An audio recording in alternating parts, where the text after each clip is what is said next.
Good evening and welcome back to another edition of Beyond the Backstage Pass. I am your host, Vince Edwards. You may know me from Sound Image Productions.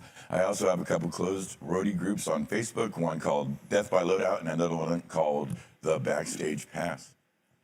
Here with me tonight is my good dear friend and co-host, Kyle Thomas. How are you, Kyle Thomas? Great, man. Another day, another dog biscuit. Yep. We have been busy this week. Let me say one thing real quick, because something just was going on before we went on there. Oh, yeah. And it made me think of something. What do you got? I want to tell the audience, and I am really lucky. I have a great crew. I put them through a lot of stuff. There's a lot of stuff going on back here. I got a couple guys. We run this on a relatively small crew, and they really perform well, and I just love the hell out of them, and I want them to know right now, and you to know, that this happens because of a bunch of different heads that make a bunch of different stuff happen to bring all this together. LED walls, light, scenery, sound, RF, broadcast. This is, it's a thing.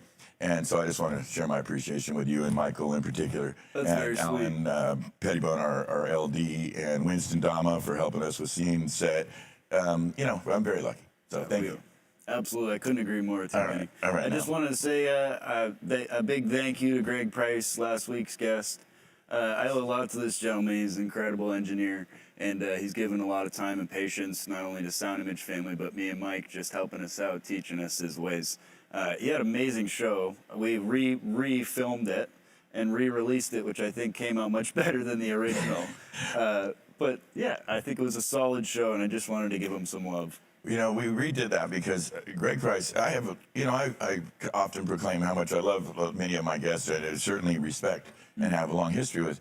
Greg Price is there with like Bernie Broderick or Jimmy Lyons. I don't know how to explain it. He's like who I want to be when I grow up. Totally. He's one of the best humans I know, one of the sweetest guys, and easily one of the most accomplished audio engineers in the world. I'll tell you, if I had half the energy that gentleman has when I'm 70, I'd consider myself fortunate. He's friggin' not only a role model and an extraordinary mentor, but he literally is there's a lot to be learned from just watching him go through his motions, and we're extraordinarily lucky to have had him on the show and to be a dear friend of him. He was in this morning, actually. Didn't we have a visitor? We had somebody come in today that was super fun, getting to catch up with him. Did we?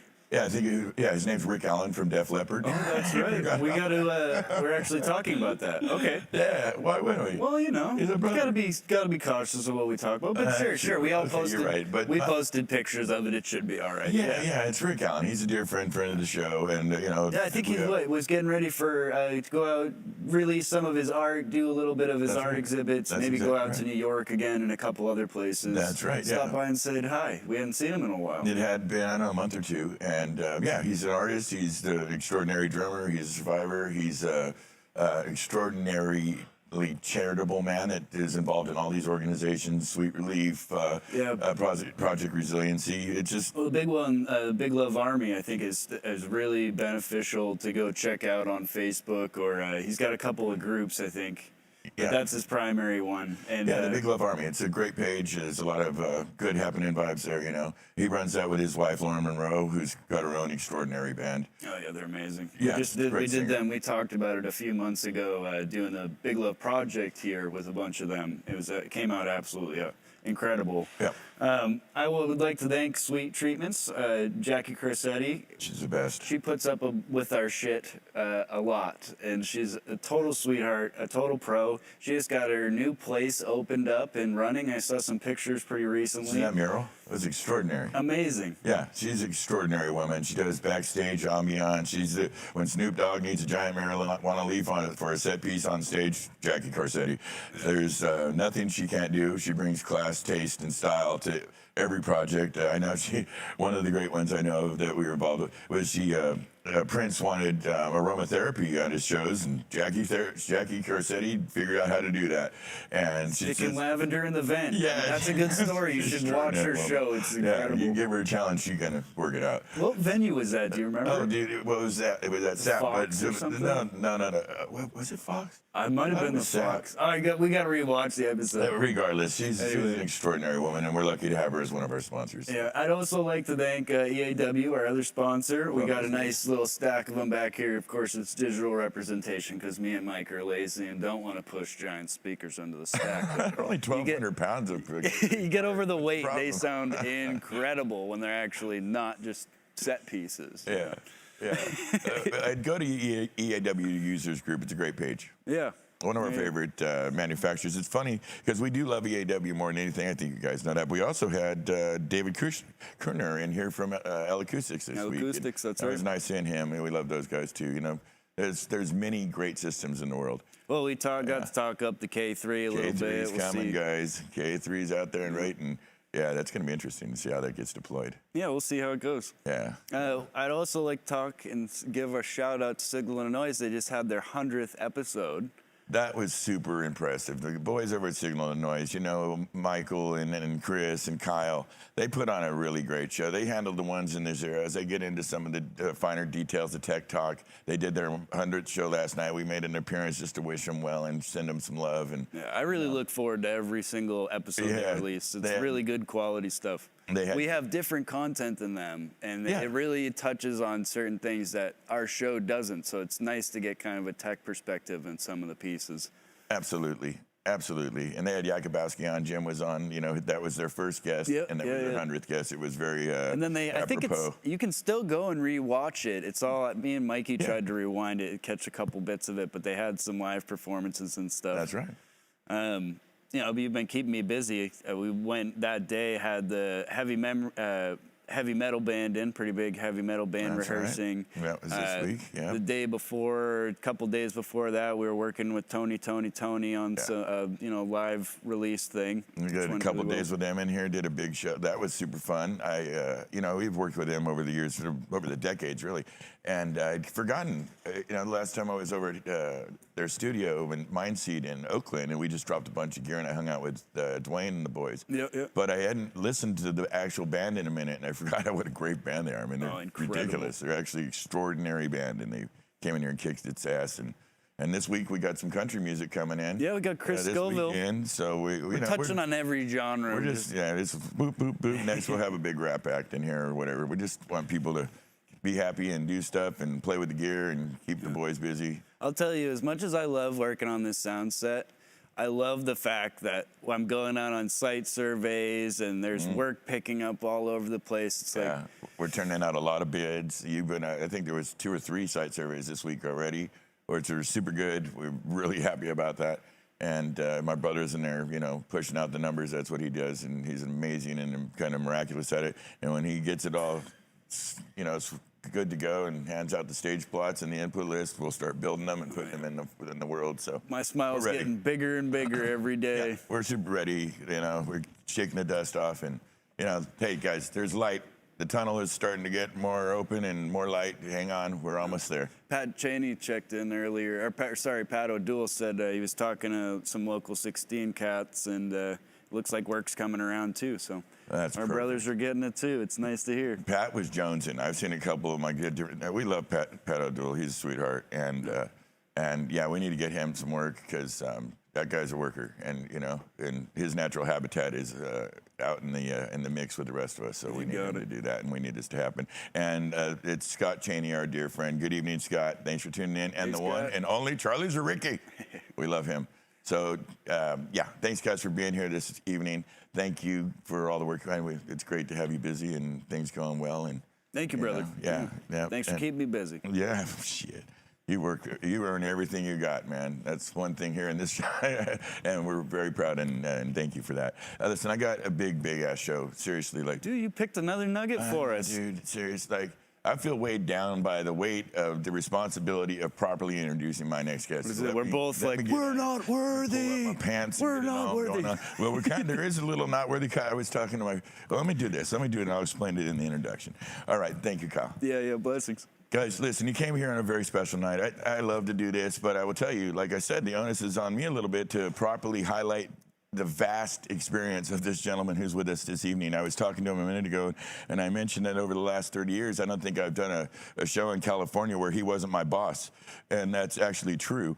In the preparation for this show, and many of my friends and our mutual friends, heard that he was coming on, I started getting flooded with thank yous from extraordinary people that said, please tell Steve MacFadyen, thank you for being the man he is and giving him my start in this business. And that goes right across the board. My brother likes to say he's been raising him since we were 19 and 16 respectively, and he's an extraordinary cat. He produced his first show in 1973. Listen, I normally write this out, but there was no way to do it. It's like Greg Price. It's just too extensive. He was a PM for his first concerts with Avocado Productions in 77, going out with people like Jackson Browne, Bonnie Raitt, Bruce doing shows with Bruce Springsteen, some of the biggest artists in the world. Just as simple as that. He's, through the years, has pretty much always been the production manager, the producer, the creative director. Is always in that position. He's the guy you go to when you need these big things to happen right with the big artist, and there's no failing. He's was a co-producer for the Bay Area Music Awards for, 18, 19 years. One of the first U.S. festivals. He created it, helped create it, was a part of it. He helped build and design Shoreline Amphitheater, one of the biggest, best places in the Bay Area to put on concerts. He helped remodel the Oakland Coliseum to get the Raiders to come back. Did you hear what I said? He did that also with the Warriors at the Oakland Coliseum Arena to get them to legend. come. Legend. It just goes on and on. He was the vice president for the House of Blues. He ran the concert division for America and the amphitheaters in Canada. I just could go on. I'm the first festival director at the Bottle Rock, which is a massive festival. 27 years as a Polestar Live Conference and Polestar Awards PM. That's where we take a tally. That's the industry standard to understand what happens in this industry. He's toured with the acts as diverse as Crosby, Stills and Nash, Jennifer Hudson, The fucking Clash. I got to just get to it. I'll just keep reading it. Really, please help me welcome. It's the one and only Steve MacFadyen. How are you, my friend? I'm excellent. Thank you, Vince. It's so good to see you. You really are the godfather of the scene. I don't really know anybody that hasn't worked for you, and you haven't made us better by creating a certain level and standard that you simply have to live up to and to be on a job site with you. Yeah, like I mentioned in the opening, my friend, you produced your first show in '73. Who was the artist and what was that about? How did you? Jazz pianist named Les McCann, who I brought to my high school. Wow. To play a concert because it seemed like a really cool thing to do, and I knew him. And I ended up going out on tour with him and working and wearing, well, honestly, every single hat. Because like I told you, I drove the truck. That's I right. mixed the PA. That's right. I settled the show, collected the money, and then somehow had to control Les and get him where he had to be, including back to the hotel at night. I don't think a lot of the younger folks in the business understand that was a normal thing for us. Way up into the 80s. You did. So many of my friends did the exact same job. Exactly. Wore every hat. Guitar tech, monitor guy, collected the money from the manager, sometimes had to box with him. We were talking about some of the things on the table here. I've had to employ to be paid. Yeah, It was a real part of coming through the industry. Yes, Early very days, much so. we worked in a very different way. It wasn't so specialized. It was you kind of were special in everything. Touring with Crosby, Stills and Nash. I mean, what a seminal group. They're really the soundtrack to American music and the history. What was that like? I've been honestly blessed to work with a lot of great people and still do. Yeah. And I mean the real people, which means the ones doing the work. That's correct. Not just the ones making the music. The music side, when I started doing benefits back in 1977, I sort of fell into a benefit promoter that was the only benefit promoter in the day and became really the grandfather of all benefit promoters, Tom Campbell, at Avocado Productions down in Southern California. And that afforded me the opportunity to really meet and talk to and know a lot of these artists. And I'm still, very good friends with Jackson Browne, for instance. Yeah, lovely man. And so my niche with them, besides doing all of the shows that they were willing to give of their time for, was that, you know what happens with all of us. When an artist is not touring, the people that work for that artist have to find other work. That's correct. And if the artist suddenly picks up a bunch of shows to go do, and their regular people are already working, what do you do? Got to reach out. I was always the non-poacher. I don't want anybody else's job. So if Jackson or Bonnie or CSN or whoever it was had a string of shows to do, Yeah. then their managers knew that they could call me because I'm going to hand it all back as soon as their people are available or it's over. Yeah. So that is the ways that I got to go out and work with a bunch of these folks and get on the bus and go have a really great time. Well, what you're speaking to is the honest broker principle. Yeah, and we were talking about that a little bit before, and we know the history of rock and roll, and it's why maybe I have a slightly cynical take on some things. It's because we came up in a time in rock and roll there was kind of an A and B, and not everybody was the honest broker and came about it, and so. Yeah, you always carved out a niche for that, and your reputation is strong and pure, and you've done a ton of benefits. I don't know how. I mean, let's jump over to. I'm going to bounce around. Do you mind? Not at all.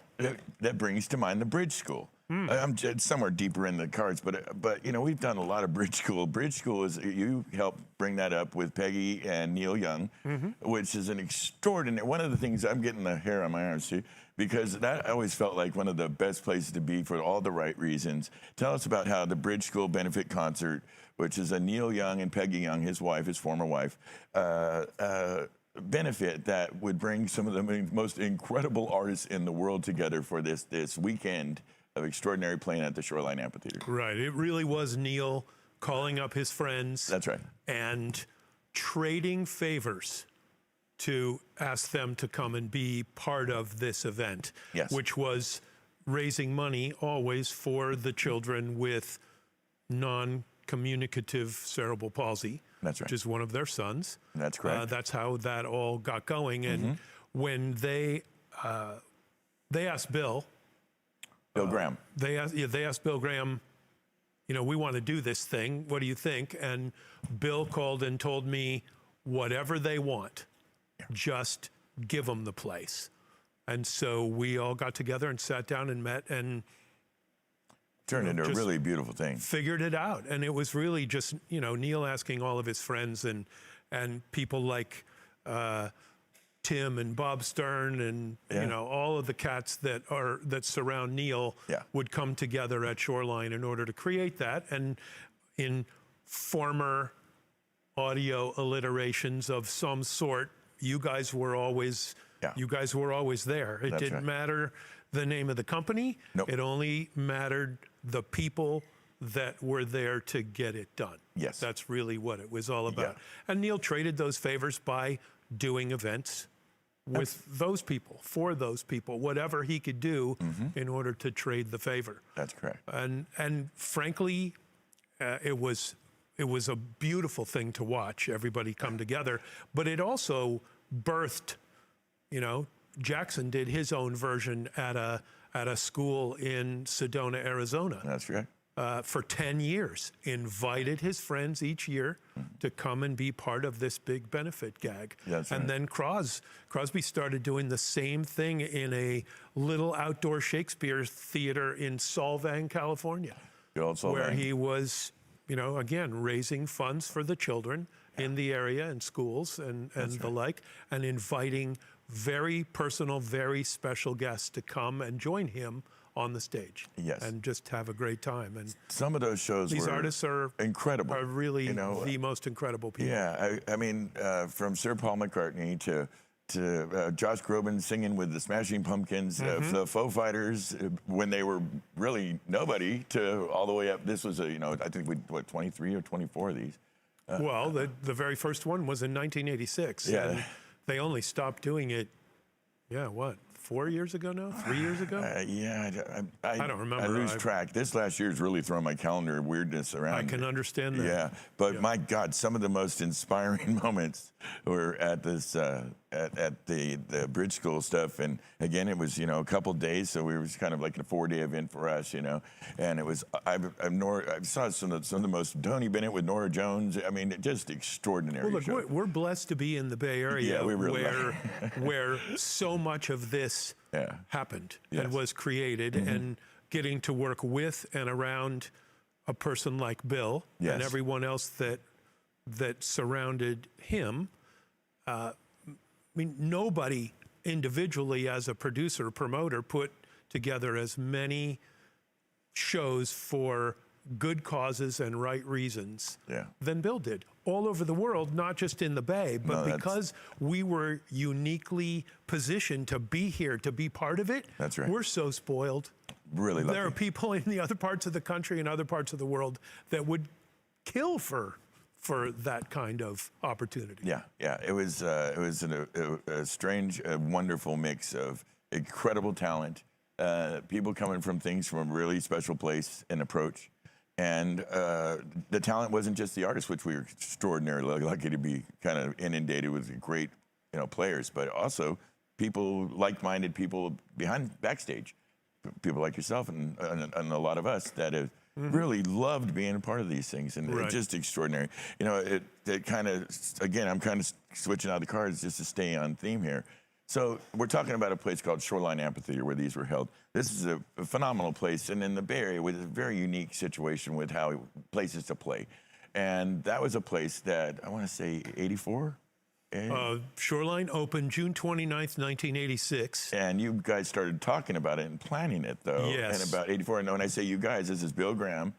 And you and some others came together to think, where and how do we build a respectable amphitheater? Peter and Bob Barsotti, Yeah. Danny Scher, Yeah. and of course, some reliable, lifetime friends and vendors that were there to test out everything that had to be tested in order to be able to put something like that together. Yeah. Before it could go in the ground. Yeah. It was phenomenal. Yeah, And it's an amazing place. Yeah. It's If walls world could renowned. talk, absolutely world renowned. It is really this place that if you're on tour and you're coming through the Bay Area, you're going to most likely stop there and do your shows. And it's still charging and great. I think we've got Luke Byroner coming up here. There's the first show back out of COVID, and fantastic for them. Question about the roof. The roof is a very special roof. It was, I think, one of the first of its kind. How did we land on the roof design? What was the thinking of that? Because it's this very special, unique, massive tent, in effect. Well, I don't know the tent, right. yeah.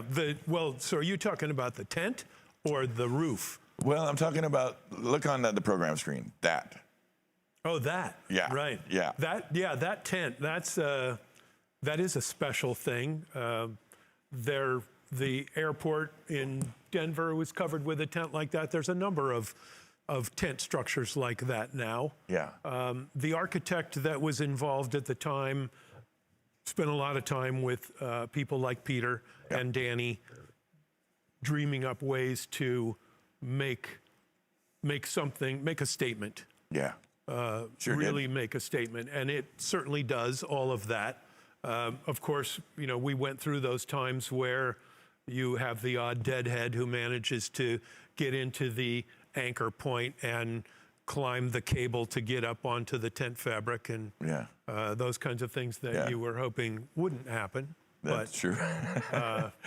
We actually, trained some riggers to be able to climb the tower and go all the way up and pop out through the hatch in the nose cone in order to go out on the tent and clean it when it needed to be cleaned. Yeah, I remember the last time I was there, was a very tiny little young lady that could go up there like a little spider monkey.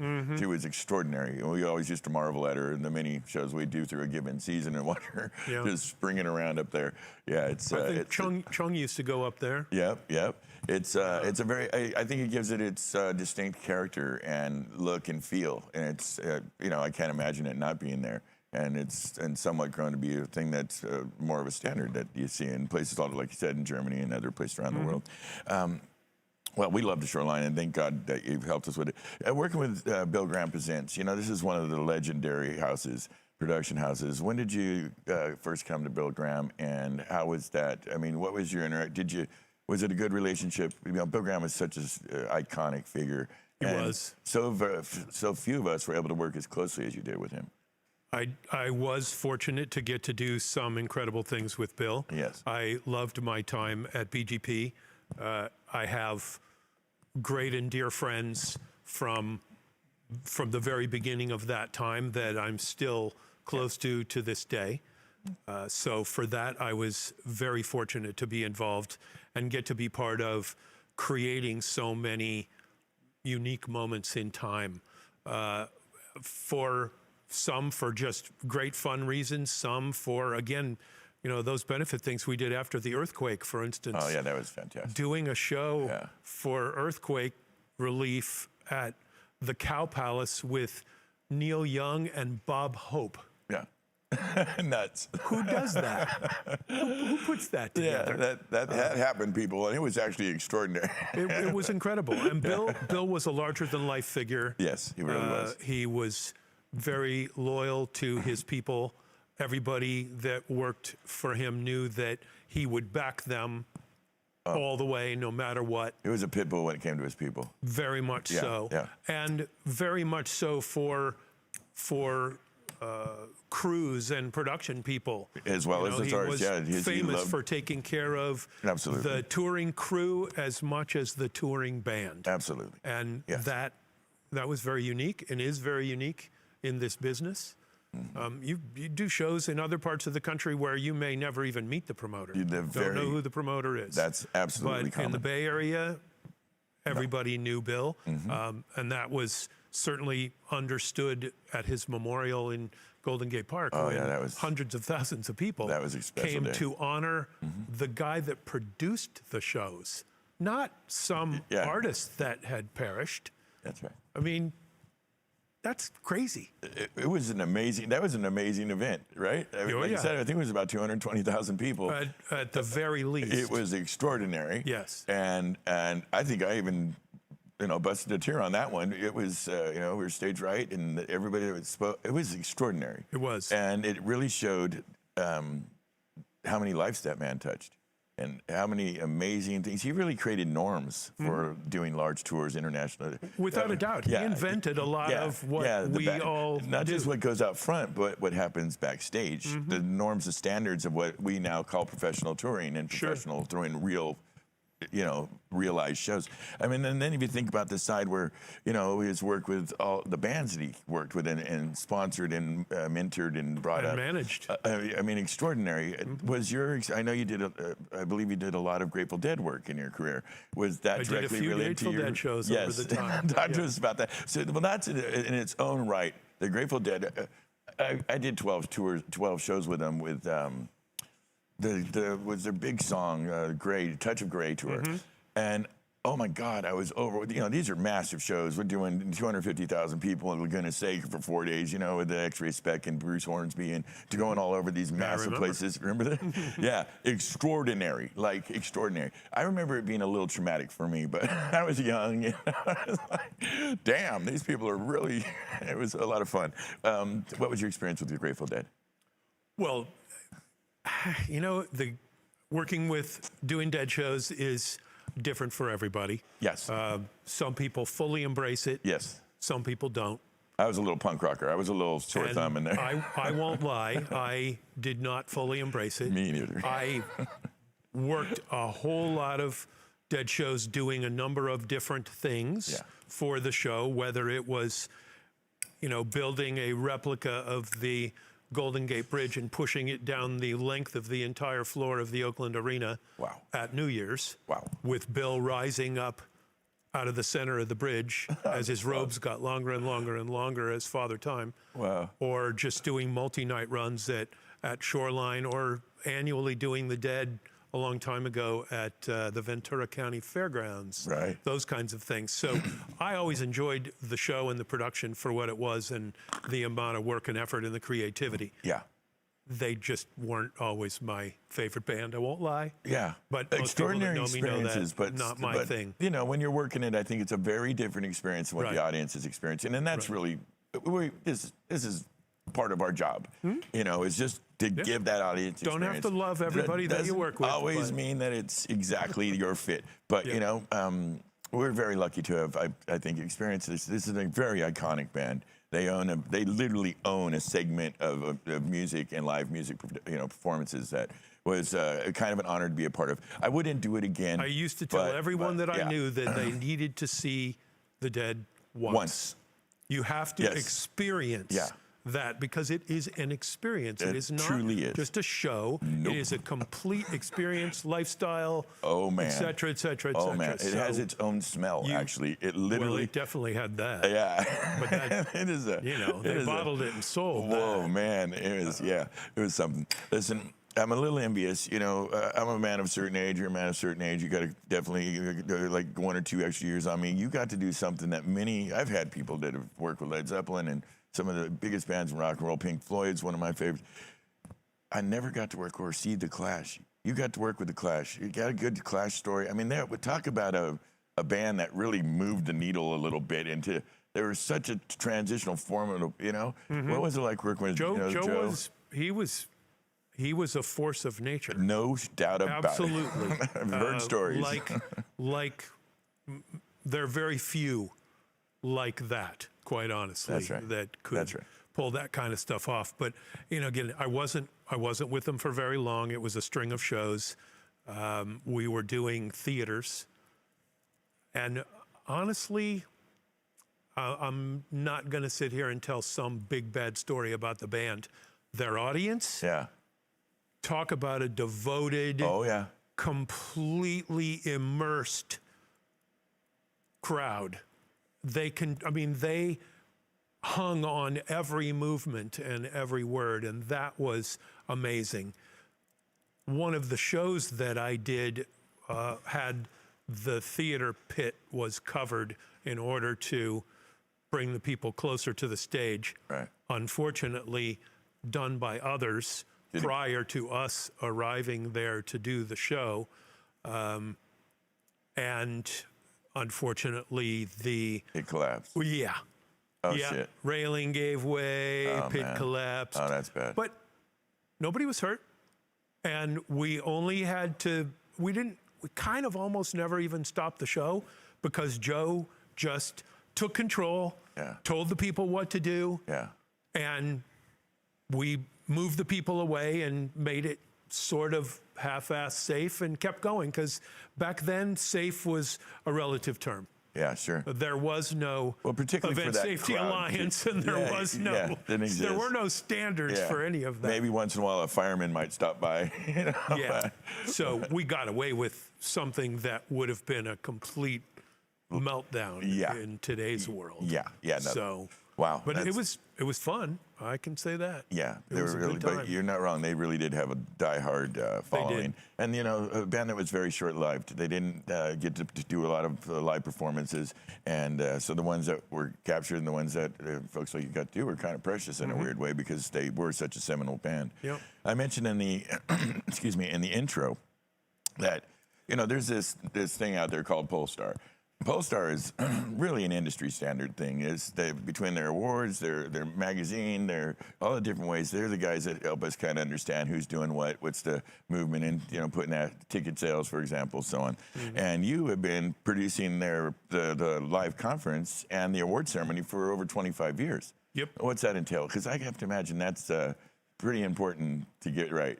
It was not easy, but easy all at the same time because Polestar is so well thought of and is Yes. such a brand in itself, and it is the Bible for all of its information, meant that it was a pleasure to do because no matter who I phoned up to ask to be on a panel, as we put together the panels every year. Sure. Because that was one of my things was I put together all the panels for the actual conference. Wow. And asked and got all of the guests to be on those panels. And Can't imagine anybody know, ever told you no in that.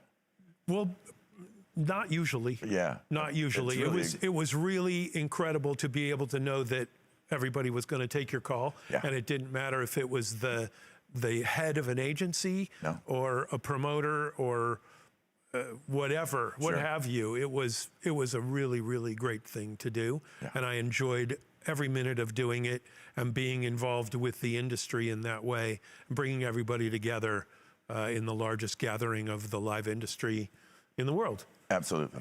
So I did that from its inception as the Concert Industry Consortium up until the time that the two original owners sold the publication to a new owner. Gotcha. And then they had ways that they wanted to go about doing all of that. So it was time for me to move on. 27 years of doing something, making it very special. It literally Yep. is the industry Bible. It's Yeah, it was a great thing to be involved with, and I absolutely. wouldn't trade it for anything. Well, you've been involved with so many things. That's why I really had to pick and choose carefully. We had only so much time, and I wanted to jump over. We got Kenny Wardell as a dear friend of the show. He's a legend in the Bay Area, and I know that you went on to co-produce and PM a special little institution we have here in the Bay Area called the BAMIs, which is the Bay Area Music Awards. I think you did that 17, 18 years. Yes. And talk about some great acts coming through, from Santana to Journey to Metallica to, that's really a who's who, and a The super mixture, more fun. memorable than ever. Yeah, Yes. yeah, and it's it goes out live on the TV thing. It's a live performance. It's a celebrators. It's extraordinary. How did you get into that one? Because that is a Again, it was BGP. yeah. Because there was a time where Dennis Erikin, who was the founder, owner, editor-in-chief of BAM Magazine, came to Bill and said, help me. Yeah. And so I was asked, hey, you want to do this thing? This is what this thing is. Yeah. Go do it. So it started at the Kabuki. That's right. Kabuki Theater. And I was not part of it at the Kabuki. I started right after that. So all of those years working with Tom Lipinski, for example. Love Tom. I still talk to Tom all the time. Love Tom. And work with Tom on all of his prison stuff. Yeah. Especially as we start to come out of all this world change that's going on. But the BAMIs, oh my goodness, what a night. What a party. Yeah. All of those people in the audience, all celebrating one another. Yeah. The Football artists that stars we put and on all these, stage. everybody. Yeah. I saw a comment earlier today. I think Chris McGregor is probably out there somewhere. Hey, Chris. Hi, Chris. He was my stage designer and lighting designer for a while. Sure. Norm Schwab lit the BAMIs for years and years and years. Yeah. George, of course, was always there. Georgie Edwards. Just so many unbelievable people giving of their time because few people got paid beyond the union. Of course. And we put together some amazing nights. I look at some of the photos that Pat Johnson took in Larkin Hall for the after party going on, where he had risers set up to get all the artists, and you've got Bill sitting there in the middle, and there's Fogerty and Bonnie Raitt and Muddy Waters and all the guys from Metallica and Neil, and they're all on this stage on the same night. Yeah. It's crazy, ridiculous. Yeah, some of those lineups, if a bomb would have went off, we would have lost a quarter of the entertainment industry and quite a few athletes to boot. And so many people people you've had on this show. Yes, sir. Mary Condi did a ton of BAMIs. She's so good. We love Mary. It was really, really a great time, and a lot of silly stuff. Of course, went on at the BAMIs. I remember one artist. Actually, we couldn't find him. It was his turn on stage. I'm screaming in the headset at Fred White, who's stage managing the other side of the stage while I'm calling the show. Yeah. And I'm like, where is he? Well, I don't know. And he finally goes right over to the railing and finds this particular artist relieving himself in the stage ice chest. We will not reveal the names here. Before he took his saxophone and went out through the curtain. And all right. Yeah. Well, he just limited that. We just narrowed that way down. He was a wild man.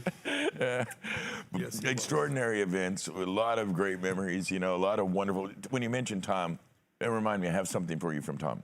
Okay. Before you leave, okay? Really, and it's a very special thing we have to keep close, but just, okay. Okay. But anyway, and Kenny was always there as K-Fog. K-Fog was always the sponsoring. M-Dung and all those guys. The sponsoring entity, yes, M-Dung. I remember, now I hear Kevin the Rat doing sports on KCBS, and I remember when he won a contest on M-Dung's show to get that gig. Isn't that weird? Just to be a sportscaster live on the radio. Right. Yeah. And Kenny Wardell, of course, went on to, he took over to create with Ron Gibson the California Music Awards, trying to keep it alive just a little longer. That's right. When BAM ceased to publish. Yeah. When they were no longer publishing. So Dennis still holds court often on on the weekend at the Noah's Bagels in Lafayette. No kidding. He can be found there in the morning with the paper, hanging out, meeting people, moving to a cup of coffee. Yeah, that's sweet. I might roll over there and have a bagel. And everybody's still around somewhere. Yeah, that's nice, isn't it? Yeah, we're lucky. We have some very legendary folks, really sweet folks that have done some amazing things here in our town, in the area. I mentioned in the intro, because this is fascinating to me. The House of Blues, I don't know if people understand, but it's a very large concern, and they're spread out across the country and actually internationally into Canada. And you, for quite a few years, were the corporate vice president of the concert division for Canada and America for their amphitheaters, and who did what in these places. What was that like? I mean, talk about a big responsibility. It was amazing. Yeah. I would have loved to have stayed there forever, but House of Blues merged with Live Nation. That's correct. It became a whole different thing. That's correct. But the brand that was created by Isaac Tigret and putting together the whole House of Blues nightclub scene was so incredible. And House of Blues rolled over Universal, which is how a lot of the amphitheaters came to be branded as House of Blues amphitheaters. So when I joined the organization, the chief operating officer at the time was just looking for somebody to sort of wrap their arms around the concert division, because the nightclubs were booming. Yeah. And the concert division was not getting as much love. And so I was set up to have all of the GMs at the amphitheaters in the U.S. and Canada report to me. And we started working on, taking them up to the next level. And I had a fair bit of amphitheater experience at the time. So you did. we had a great time with that. And I was constantly out visiting all of my business units around the U.S. and Canada, and having really, really great time doing it. Incredible organization of really great people, a lot of charity work, a lot of work in the schools that went on with all of the clubs, and so it was special to be part of that. Plus, the restaurant scene and the foundation room. Oh, man, yeah. Just, so good. You had that job in particular, your particular job, sweet spot. Yeah. Allowed you to have your hands in all the pies, but then really was. Wonderful travel. Yeah. Just what a great gig. And I was digging that for sure. You did turn that thing around. I mean, you turned it around well enough that Live Nation wanted to take and swipe it up. Yep. I think that kind of says it all, really, in its own right. Yep. Then we had to integrate all the amphitheaters together. They went from 41 to 51 at the time. Yeah. Yeah. They're quite a force of nature, we'll say. It's a little, maybe because we have largely an industry audience here, but you're kind of interestingly situated as it relates to the corporate shows. You've done a lot of rock shows, you've done a lot of benefits, but, when we happen to be around some very large companies. We are situated around some of the world's biggest companies. Matter of fact, and early in the days of companies saying, "Hey, let's do some shows for our very large workforces," you were very integral in kind of developing that concept and renting out stadiums for some of the. And we won't name names. We can't really name names, but you have to trust me. These are the biggest companies in the world, and this young man is the guy they go to when they'll call us up for some stacks and racks. But first they do is they call you and make sure that we do our jobs right and everything goes off perfectly. How did that develop? And what is, if any, we know there is a difference between that and doing the rock shows? Well, yeah, there definitely is a difference. And Definitely. I was certainly just one of many people that were helping these companies start to do more and more events themselves, both to build brand and also to entertain the troops. Yeah, to just build employee loyalty. Exactly. Honestly, there are, and as you said, we are blessed with many very large corporations that I don't know if exactly it's because they're in Northern California and there's a different vibe, so they want to take care of their folks. I don't know that all companies do that, but certainly we're very happy that some of the ones around here do it, Yes. whether they're big companies in South San Francisco or South San Jose or in the middle. Yeah, right. They have done shows either on their campuses or in a baseball stadium near you and I. That's correct. Their focus is very different than a commercial concert that is having to meet the budget concerns of making all the dollars Trying to make a to pencil. pay for it. That's and that's quite different than a corporate event that it has a completely different agenda and budgets that agenda appropriately so that you don't have to feel quite the same pressure. At the same time, though, There's another pressure. there's a completely different pressure Yeah. because staying on brand and living up to a particular corporation's persona Yes, sir. is and can be brutal, Labor intensive. very much so. Yes. But the good news is they're okay with paying for that. They, in fact, so do that they insist on paying for it so that they get exactly what they want, exactly Yes. what's required, That's so right. that their brand is, fulfilled with their employees as well as their clients and their buyers or whatever it might be. So that's a big piece to a really difficult piece to accomplish sometimes, because a lot of the bands for a long time, when that all started, bands, there weren't a lot of bands that got it. Yeah. They were coming in thinking that it was all about them. And Wrong. oh my, it was very hard for some artists to understand that they're, You are now an employee. yeah. And you're entertaining no matter what's going on out That's right. there. Nope, not turning that light off. Nope, those people over there are going to keep doing what they're doing. That's correct. You still have to play. That's a tough concept for some folks. That's right. That's right. I think it's now more accepted, and Very people much. show up now and they understand what's going on. You We have bet. some of the biggest artists in the world do these shows for the troops a lot, oftentimes, and that seems to have shifted some. But there was a time.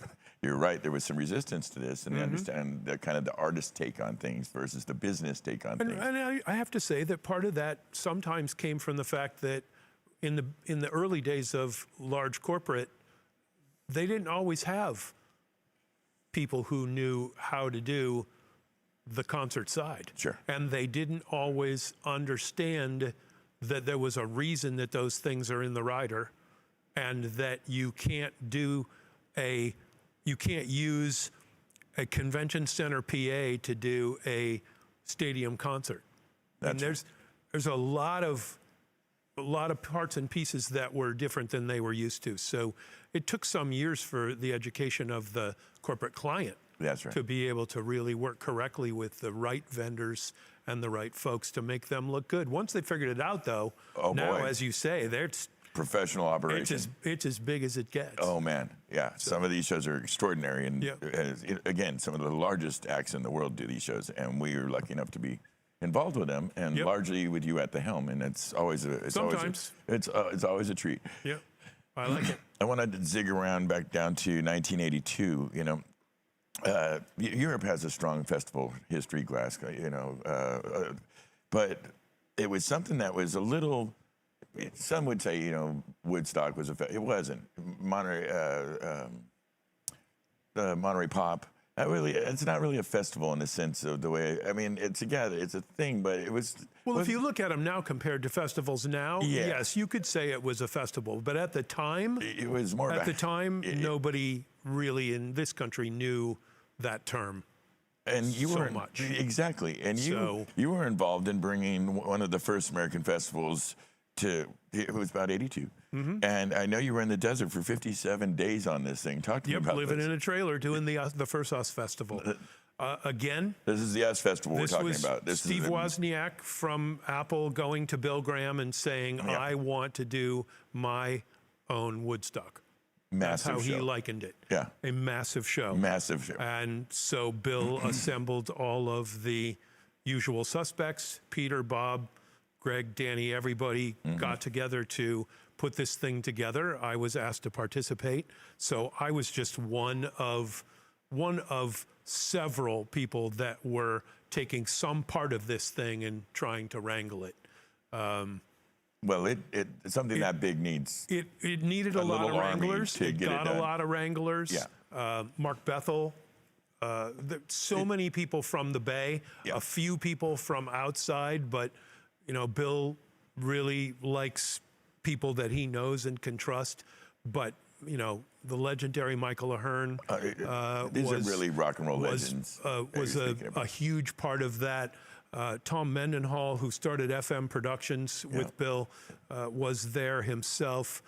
Mike Brown, again, was there himself with all of the staging. Extraordinary. It was Truly a who's who. it of really rock. was the whole Yeah. industry showing up out in the desert in San Bernardino and creating this thing for It's really a 300 city or in the 400,000 people. Yeah, it was. We brought the hog farm down and to work with camping, and Rock Med was there to handle medical, and it was the artist list that Bill and Danny and Greg assembled was everybody that you could ever imagine. But we literally had to carve the site out of the desert. Yeah. There was Ground up. nothing there. Yeah, ground up. Nothing. From nothing. Absolutely. Bulldozers into the desert in order to create the bowl that later became a 30,000 capacity outdoor amphitheater. That's correct. And is still there doing shows. Yeah, amazing. So it was a time where a whole lot of us all spent all this extraordinary time living out in Rancho Dust, as we called the trailer compound that we put Perfectly together. named. Yeah. And it was, again, like nothing we'd ever done before. And Bill, at the same time, is trying to, he's working on the Rolling Stones 81 tour. Everybody is all over the place trying to do all these different, Live Aid and all these other things.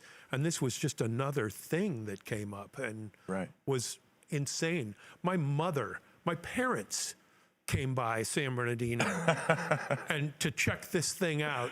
And I have pictures of my mom giving haircuts in front of one of the production trailers. That's awesome. Because guys were going, God, I wish I had time to leave and go somewhere into civilization to get a haircut. And your mom My stepped mom's up. like, well, I'll do it. Give me a chair. I got this. Yep. They were sitting on a log, literally That's getting amazing. haircuts. It was completely ridiculous. Oh my God, that is frankly. truly the history. If you don't know, really, just peek in. YouTube's cool this way. The US Festival. This was some next level shit. This is an extraordinary thing with like Steve said, an extraordinary lineup. I can't imagine bringing this kind of firepower together again. I don't think it would pencil. Well, no, it wouldn't. It definitely wouldn't pencil. Yeah, that's for you know, sure. and so my God, But really. then, Woz extraordinary was thing. trying to introduce everybody to the Max. I know, So Woz, that there was an agenda. Wozniak he's a special cat. He's a sweet man, and I always enjoyed him a great deal. He's a lovely guy. So this is 1982, US Festival. Let's move forward. And, you had a lot to do with bringing to life you were the festival director at 2014 Bottle Rock, which was an extraordinary, I don't know, was that 80, 100,000 folks, something like that. That was the second year. The second year, I think you and my brother were. New owners the second year. Yeah. New people looking for folks like your brother, like myself, who could come in and, we'll say, right the ship. Yeah. It needed And a little adjustment. That ship was a rocket ship. It really was. And, Bottle Rock is just an amazing, amazing event. It's and extraordinary. I call it a VIP festival. It kind of is, Let's isn't it? face it, it's Napa, it's wine. There's a lot of wine it's sippers in that one. Lots and lots of VIP level experiences. And the three owners that took that whole thing over have turned it around. Completely turned it into an amazing thing. Yeah, it's quite a happening. It's some incredible lineups, an incredible venue, incredibly well done. It's a beautiful thing. Yeah, and early days with it. I was pleased to be a part of it and to contribute to making it successful in its new alliteration. Yeah. So. And and I feel like we got to touch on this because you're not just good at that, but you know, and I'm going to put these two together. I had them separated, but I'll just jam them together for time. You helped bring back, helped in the redesign of the Oakland Coliseum to get the Raiders to come back from LA, and they did. And you did the same at the Oakland Coliseum Arena with the Warriors.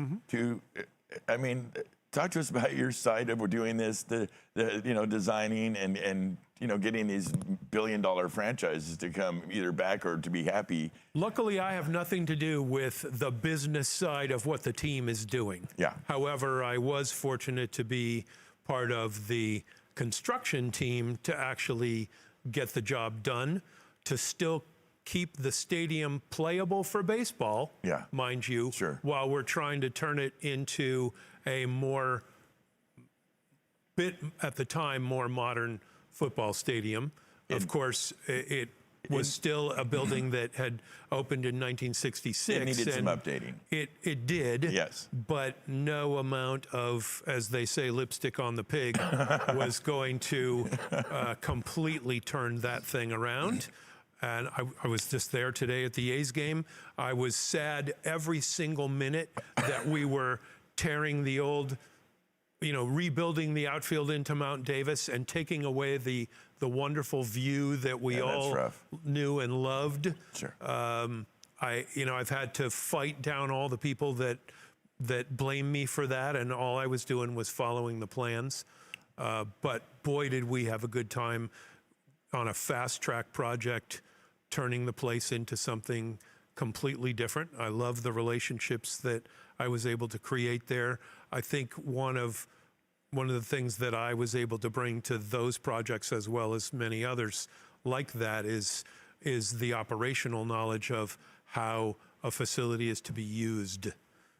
So the architects know how to design all the pieces so they go together and the contractor can build it, but none of them know how to use it. Yeah. They're going to leave, they're going to go to the next project, and the folks that are left behind have to actually use it in a way that is pleasing to the tenant as well as all the guests. And that is where I like to think I was bringing a lot of special skill and knowledge in there to help them. To that unique challenge. Yeah. No, and it is a challenge. And that, like you said. But it was a gas to do. Oh, I can only imagine. My goodness, it was so fun. So fun. I got you. Listen, my friend, I could talk to you all night. I know. Really, really good. I could do that too. You're just endless, bottomless pit of experience and amazing, history of rock and roll. You're a great guy. We really very much appreciate you coming out here and sharing with our audience. My pleasure. Your history, your stories. We know we're going to see a lot more of you again. We all had a little rest. You look great. I love the beard. And we're going to get back out there. Like everybody else, COVID beard. And we'll, in the future be working together, I'm sure, and we'll always try to bring our best to you because you are one of the best people we've ever worked for. And, my brother told me to send you some love, how he feels about you. I know. And we appreciate you very much. Cool, man. Thank you for being here. Thanks. Have a Thanks, good Kyle. evening. Thank you for being here, man. That's awesome stories. Yeah, you bet. What a treat. Seriously. I really love this guy. He's incredible. All right. So thank you, guys. Listen, we're, again, very lucky to have a wonderful guest tonight. We're going to keep trying to do this. We're very busy going forward. We appreciate you being here. Thank you for tuning in. We know you could be anywhere at this time in the world, and you come and share it with us. We very much appreciate that. We've got a great guest for you next week. Couple guests, actually. Dear friends, in this business, to get our stuff around, we deal with some kind of expensive stuff. So we do that in airline cases, travel cases, and some of your dearest friends are your manufacturers that help you with that process. There's a lot of choices out there. We choose Jan and Al Cases, who are extraordinary manufacturer and partners in crime with us, and that's Muffy Alejandro and Jan Alejandro. They're the owners. They're dear friends. They came in and are going to do a show with us and talk to us about their time running the studio at SIR, Studio Instrument Rental, extraordinary place. And they moved on to start their case company in the 80s and are one of the go-tos for pretty much any, from the Rolling Stones to the Dodgers. They're an extraordinary couple. They're going to come in here and they're going to share their stories. We're going to have a good time next week, Thursday, 7 p.m. Please come back. Until then, be good, be kind to each other. Have a nice week.